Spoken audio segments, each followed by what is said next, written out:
Lo hago desde, bueno, yo soy director del Centro de Salud Arte y Pensamiento de la Puerta, que viene funcionando ya hace 8 años. Soy miembro y uno de los referentes del Encuentro Nacional de Prácticas Comunitarias en Salud, que ha realizado su tercer encuentro el año pasado acá en La Plata. Calculo que algunos de ustedes habrán ido. Este año será el cuarto encuentro. Y también soy miembro de la Red por la Plena Implementación de la Ley. Es decir que estoy como muy conectado con la organización social, política y profesional en cuanto a las prácticas de salud mental y a la defensa de los derechos de todos los padecientes y todos los profesionales y trabajadores o trabajadoras. En el año, como dije, en diciembre se sancionó la ley y quedó media dormida porque, como sabemos, la ley es necesaria una reglamentación para poder de alguna manera aplicarla. Cuando comenzamos a debatir un poco la ley,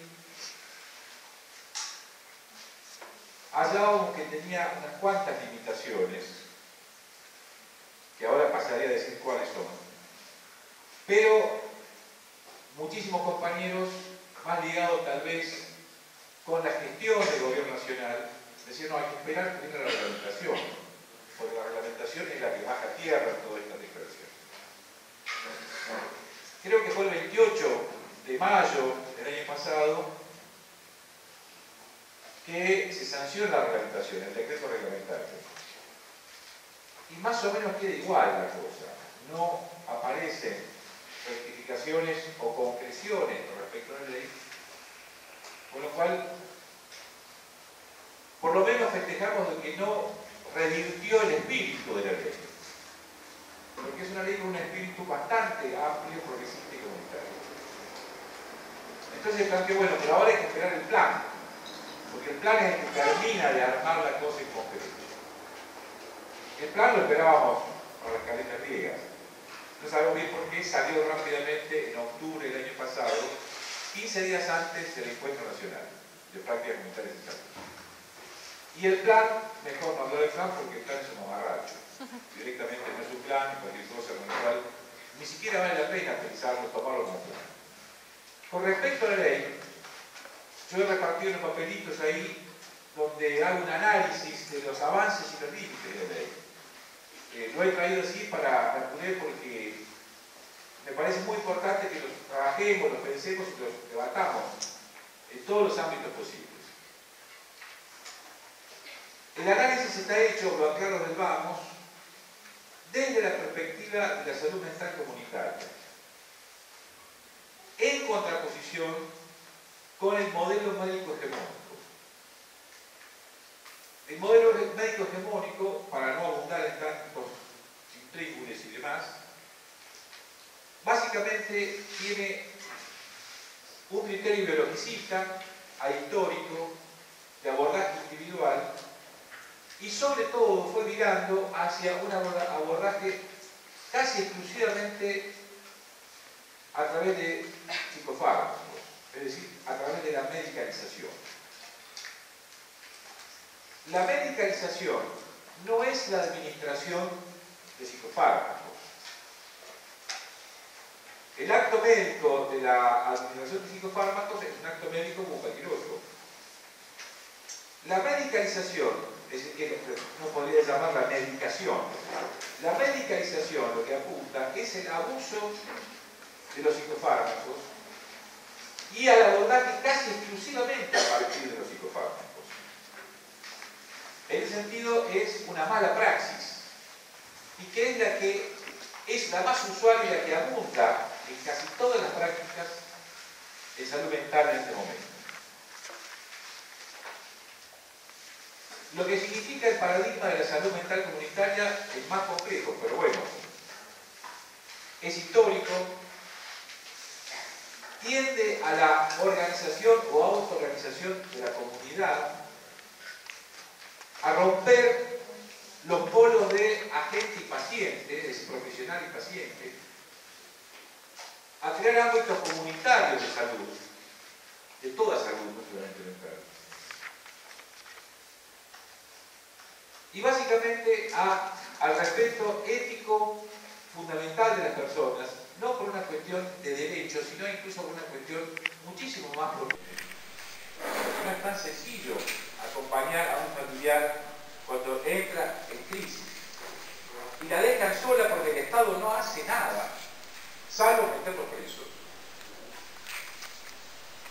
Y los vecinos también se quejan a la policía porque hay quilombo. Y si tiene que ir a algún lado en el barrio, también se quejan porque tiene miedo, porque los medios también meten miedo. Recientemente hubo, no sé, me acuerdo dónde, hubo un asesinato, ¿recuerdan?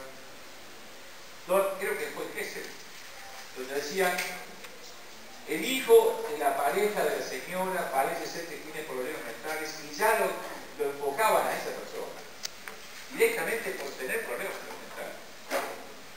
Porque en ese sentido hay una discriminación y un señalamiento absolutamente erróneo, porque si hay personas que son absolutamente dignas, íntegras y no violentas, son los compañeros con problemas mentales. La inmensa mayoría. Por supuesto que siempre hay excepciones, pero comparado con la agresividad que se ve en la ciudad cotidianamente, no tiene nada que ver. Entonces, el eje es entre el modelo médico hegemónico y el modelo de salud comunitaria. La ley se centra en las internaciones y no toca el tema de la medicalización. No dice una palabra de la medicalización. Esto es una limitación seria. De todos modos no es tan sencillo, porque sabemos que tocar la medicalización es tocar intereses que son extremadamente poderosos, no digo en el país, digo en el mundo, porque la industria farmacológica debe ser la tercera o la cuarta en cuanto a poder, digamos. Por otro lado, dije que las internaciones no son ya la forma y el método de control fundamental, sino que son la medicalización. Y en este sentido, digamos que el cierre de los manicomios no está hoy por hoy totalmente en contra de la práctica del sistema médico hegemónico. Porque, vuelvo a repetir, es muy oneroso tanto para el Estado como para las empresas privadas. En segundo lugar, la ley establece una serie de medidas que están orientadas al respeto de los derechos humanos desde el punto de vista jurídico. La internación, o sea, todos los resguardos respecto a la internación, están orientados en la ley básicamente a la manera de defensa de los derechos humanos en las internaciones, pero por medidas jurídicas, principalmente. Básicamente el órgano de revisión y todo lo que implica. Pero básicamente entonces, es una ley que está orientada a tomar medidas jurídicas, pero tiene casi nulas disposiciones sanitarias. O sea, no apunta a las disposiciones sanitarias. El órgano de revisión, tanto en la ley como en el reglamento, aparece con lujo de detalles, cómo tiene que estar compuesto, con cuántos miembros, cómo se eligen, ese tipo de cosas. Es muy concreto. Mientras que los dispositivos sanitarios se los enuncia muy a la brevesa y se tiene que haber casas de medio camino, así, pero nunca se dice nada más. En este sentido, la defensa, o mejor dicho, el abordaje legal en defensa de los compañeros internados es un abordaje casi exclusivamente jurídico y no sanitario. Porque, y ahora vamos a ver por qué, no se crean los dispositivos sanitarios por ley que apunten a la sustitución definitiva de los dispositivos manicomiales por dispositivos comunitarios. no habla de la ley concreta. Habla, pero no hace. Entonces, la ley apunta a dispositivos jurídicos, pero no a dispositivos sanitarios. Por eso es más bien una ley de resguardo de derechos, ni siquiera de ampliación, diría, sino resguardo de derechos, y no una ley de salud mental comunitaria. En tercer lugar, con respecto a las disposiciones puramente jurídicas, ya exclusivamente jurídicas, yo lo que veo es que hay dos tipos de disposiciones jurídicas. Una que le llamo concretas y otra que le llamo abstractas. Las concretas son aquellas disposiciones jurídicas donde establece con lujo de detalles y con precisión qué dispositivos jurídicos se crean para controlar y luchar por el resguardo de derechos. Por ejemplo, el orden de los derechos. Eso es una medida concreta jurídica para la defensa de los derechos humanos. Y después hay un montón de declaraciones abstractas que el propio reglamento las denomina como declaraciones meramente enunciativas que se refieren a ciertos dispositivos, sanitarios o no, pero que no tienen efecto legal en sentido de que crea realidades realmente, sino que son declaraciones. Declaraciones de principios o declaraciones de promoción de ciertas actividades, pero que apoyarla, rescatarla, es la regulación de las condiciones internacionales. Esto, a partir de la organización, está bastante bien establecido, con lo cual ahí hay un resguardo de los derechos humanos en la internación. Puedo repetir, son medidas de regulación jurídicas, no establece dispositivos sanitarios al respecto, pero esto tiene un alto valor, un importante valor, porque ahí hay una gran posibilidad de defensa y de no conculcamiento de los derechos humanos. Otro avance inmediato, importante, es la prohibición de los manicomios.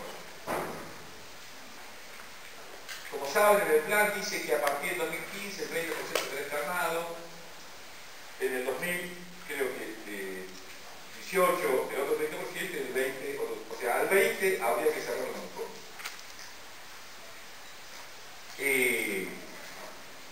Esto es un avance histórico. Habrá que ver si esto se puede cumplir o no, y cómo se cumple. Pero de todos modos sigue siendo como un avance histórico en el sentido de establecer un límite en el sentido. Por otro lado, también por tanto se prohíbe la creación de nuevos manicomios. Ahora bien, todo esto hay fuerzas en contra del modelo microeconómico que habrá que ver qué poder tiene. Para empezar a ver las dificultades que hay, por ejemplo, dice que no se pueden crear nuevos manicomios. Sin embargo, las normas de habilitación de los establecimientos de salud mental siguen siendo los mismos. Exactamente los mismos. Con lo cual, se sigue creando manicomios. Porque hasta tanto no cambien las normas de habilitación de los establecimientos, van a seguir habilitándose los mismos de antes. Esto lo conozco muy de adentro, bien, porque las normas de habilitación que nos piden para habilitar de manera plena la puerta son las mismas de antes, donde el director tiene que ser un médico psiquiatra, cuando la ley establece que puede ser cualquier profesional de grado. Y sin embargo no lo admiten, ni siquiera dejan presentar los papeles para iniciar después un recurso de amparo, sino que tiene que, ya, si no da bola, tiene que ser a la manera antigua, es decir, con las viejas normas. Hay una serie de resoluciones ministeriales que regulan las normas de prestación y demás que sigue funcionando exactamente igual que antes. Hasta tanto no se cambie esto, sigue estando igual que antes todo.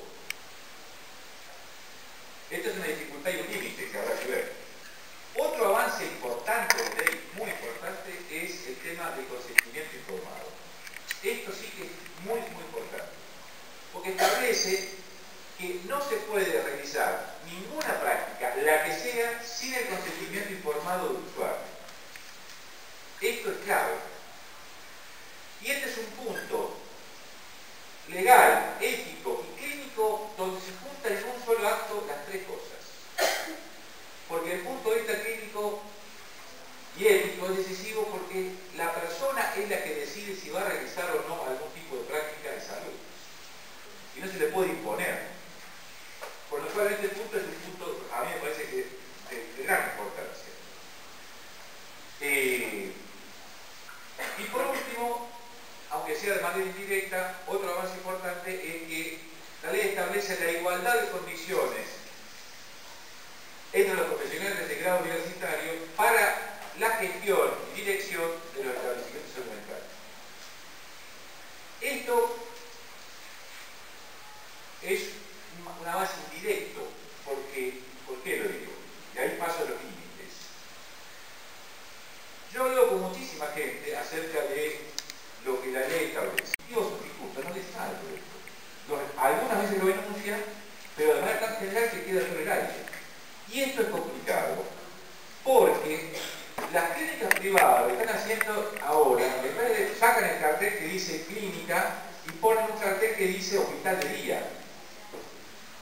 En ese sentido, lo único que hacen es que, o sea, todos lo conocemos, sabemos cómo funciona en nuestra realidad, es decir, echan la ley y echan la trampa. Con lo cual, digamos, a este punto, al no establecer de qué manera se trabaja en equipo interdisciplinario, el porqué que quiere comunitario, entonces se siguen haciendo las mismas prácticas de siempre con otro nombre.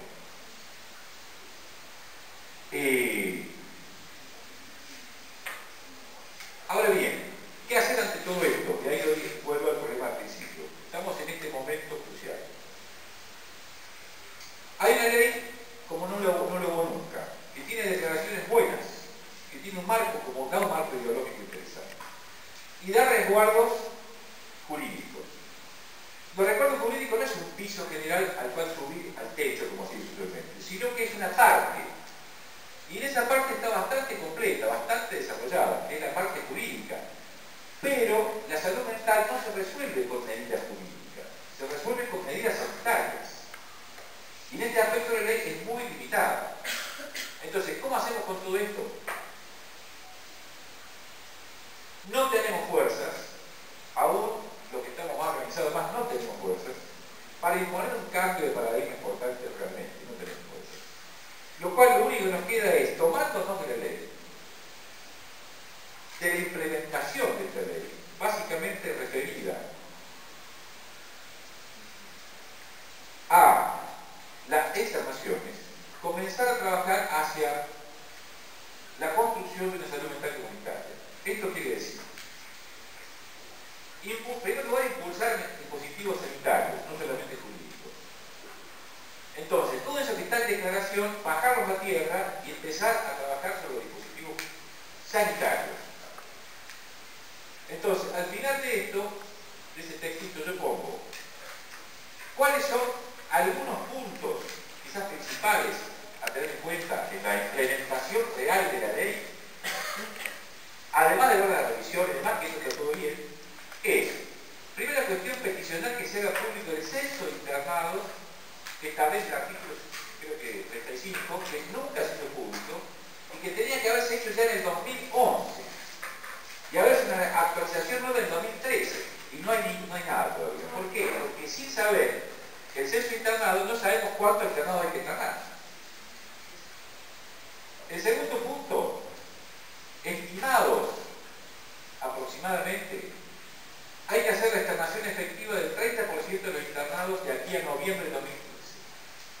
En el área metropolitana de Buenos Aires, a ojo de buen cubero, más o menos tiene que haber unos 700 externados de acá en 2015, en los distintos hospitales públicos. La externación no es un tema tan sencillo como que, bueno, externamos mañana y ya está. Hay que crear grupos de convivencia. Para crear los grupos de convivencia hay que capacitar a los trabajadores de salud mental para que trabajen sobre el grupo de convivencia. Una vez creados los grupos de convivencia, empezar a trabajar la externación. ¿Qué significa esto? Bueno, o bien, ahora empezó a circular una guía que se llama, yo recién la tengo de la semana pasada, Criterios y sugerencias para la adecuación y el desarrollo de la red de servicios de salud mental, de residencias o casas de convivencia de 50 personas, que es una enormidad. Hay muchísimas experiencias en Argentina actuales, incluso en la puerta, donde estamos creando casas de convivencia de no más de 5 o 6 personas, que sean algo humano, no instituciones nuevamente pesadas, instituciones de cierre. Entonces, para hacer eso, hay que crear residencias asistidas para poder escapar ya. Y aproximadamente en el área metropolitana, de 100 a 120 casas asistidas, de residencias asistidas. Además hay que hacer casas de medio camino, que son casas donde los compañeros que saben necesitan mayor atención, con lo cual debe ser por lo menos en el área metropolitana 25 casas, mínimo. ¿Cómo los compañeros que saben dónde van por lo menos a meterse, cómo van a hacer esas casas de alguna manera acompañadas? Además, hay que crear centros de salud mental comunitaria. Hace falta por lo menos de 25 a 30 para este tipo de población en el área metropolitana. 25 a 30 centros de salud mental comunitaria. Después hay que pensar en la creación de servicios de internación a corto plazo en hospitales públicos. El Ministerio de Salud tiene que, a la brevedad, establecer las normas de habilitación para estas casas y para los centros de salud mental y para una serie de cosas más, con lo cual eso todavía está, veremos, todavía ni siquiera se está trabajando en eso. Entonces, viendo toda esta realidad, estamos a mayo del 2014, para noviembre del 2015 habría que ya tener los equipos trabajando a full para poder estar, y no hay nada. O sea, esto quiere decir que no se va a hacer. Con lo cual, no nos queda otro que peticionar e impulsar que se haga. Y que se haga bien. No que se haga ahora, porque por ahí sí. Viene ocurriendo de que o los externos los mandan de vuelta a la casa, sin subsidio ni nada, o dan la posibilidad de internaciones en clínicas privadas, donde hay, bueno, sobre todo en la ciudad de Buenos Aires, hay serias, digamos así, contubernios por el gobierno de la ciudad. Entonces, en este marco, creo que, a pesar de los límites de la ley, es muy importante agarrarse de la ley para que se implemente tanto en el texto resolutivo como en el espíritu. Porque si nosotros pedimos algo mucho mayor, no quedamos muy aislados. El sentido es, bueno, meternos por ahí y ver qué ocurre. Y en este punto hago una nueva, ¿cómo se dice?, exhortación, y con esto termino. La facultad, uno viene a estudiar y necesita, nos gusta o no guste, la licencia. Es así. Por eso dan parciales, hacen las notas, etc.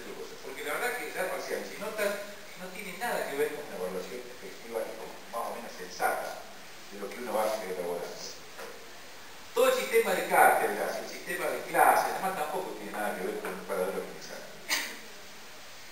Ustedes tienen la experiencia de grupos de trabajo, los grupos operativos, que Guillón Rivière desarrolló, donde hay una manera totalmente distinta y totalmente potente de elaboración del saber.